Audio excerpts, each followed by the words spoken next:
Қазақ даласында аңызға айналған бір тұлпар болды. Ол жүйріктердің жүйрігі, ел мақтанышы құлагер. Бұл кең дала үнсіз тарихтың куәсі.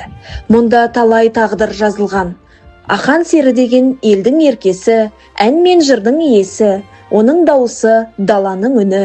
Мынау құлагер, жүйріктің жүйрігі, тұлпардың тұлпары. Адам мен ат бір тағдыр, құлагер менің жан серігім. Бірақ қызғаныш пен қастандық оның тағдырын өзгертті. Ұлы тұлпардың тағдыры бүкіл елдің жүрегін ауыртты. Жұрт арық жүдеу атты сынап қарайды.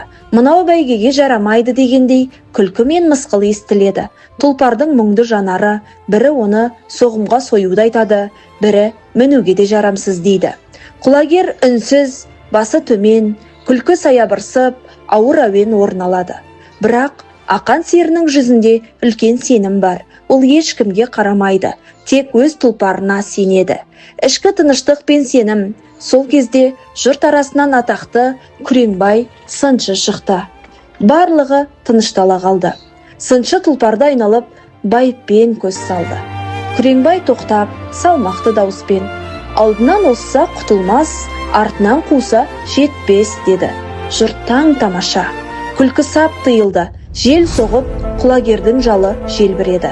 Тұлпардың бойындағы жасырын күш оянғандай, оның жанарында нағыз жүйріктің оты маздайды.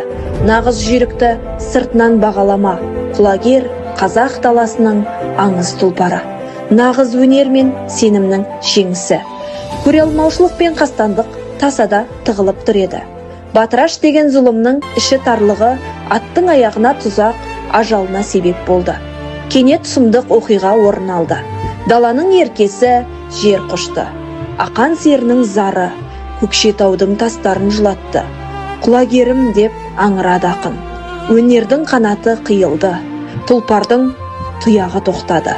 Бұл еркіндік, тағдыр және әділет туралы поэма.